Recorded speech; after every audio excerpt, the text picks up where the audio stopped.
Welcome back everyone. I am Roshan Kumar Parwani from IIHM Jaipur, and today we have one of the top finalist country, the mentor of Team Singapore, Chef Satish.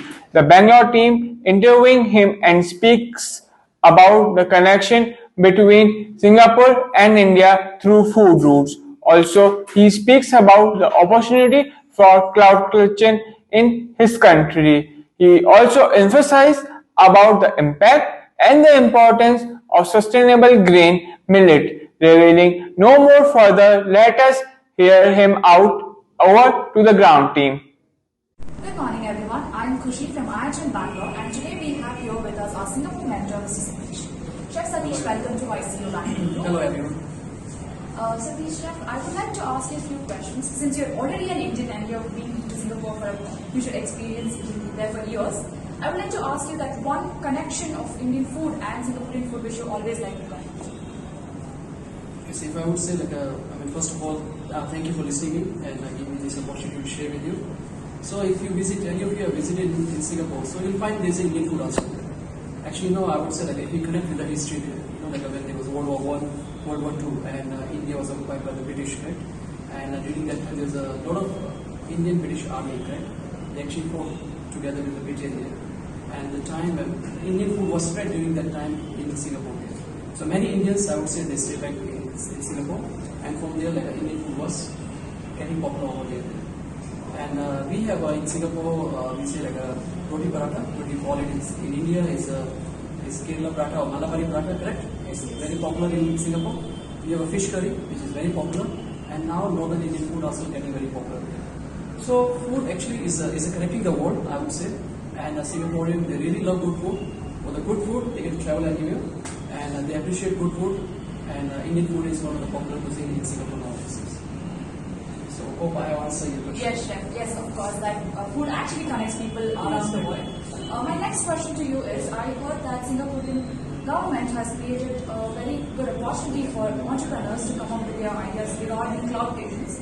What would be that one thing that Indian students or Indian entrepreneurs, young entrepreneurs, actually inculcate with themselves? Okay, I would say in this time, every country they are creating opportunities for the young food entrepreneurs to grow and to set up their own business. And yes, Singapore government always initiate and provide a lot of opportunities, not only in F&B, in various other forms, which is more for innovation. Innovation is very important. So in Singapore government, they are very collaborative in that manner. A lot of opportunities for them. So I would say for Indian students, it depends on which area they would like to grow, and it depends on the concept, what concept they would like to introduce. So it's again they will visit on the Singapore, some of the agencies there. They can find out how they can contribute in the Singapore growth, and what are the ideas they can think it can be visible in Singapore, and also for the worldwide also.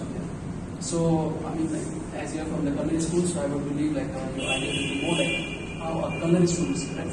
So again, food, how we can bring innovation in the food here. So that's the most important and it's a hot topic here.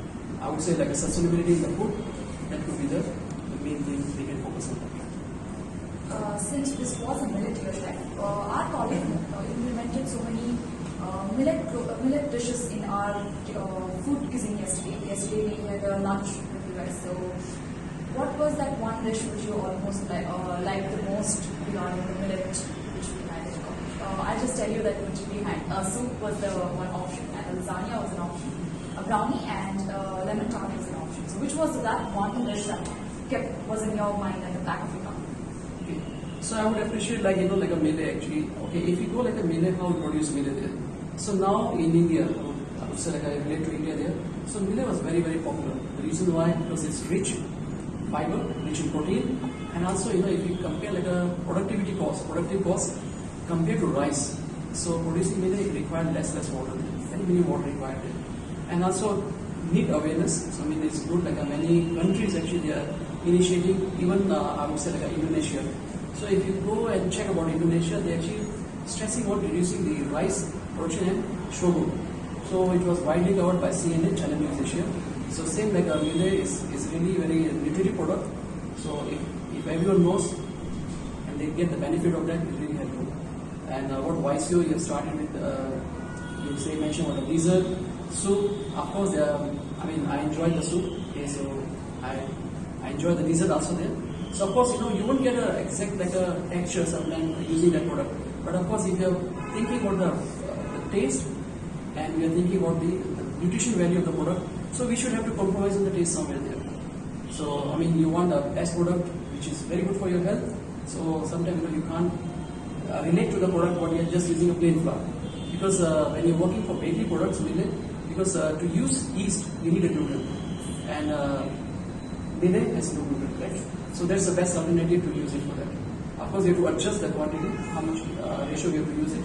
So Millet is the best substitute. You can use it, but not 100% there. Thank you for being with us, Chef. This is IIHM Kushi from IIHM Bangalore. Thank you. Bye. Thank you, Grant team. Stay tuned for the further updates.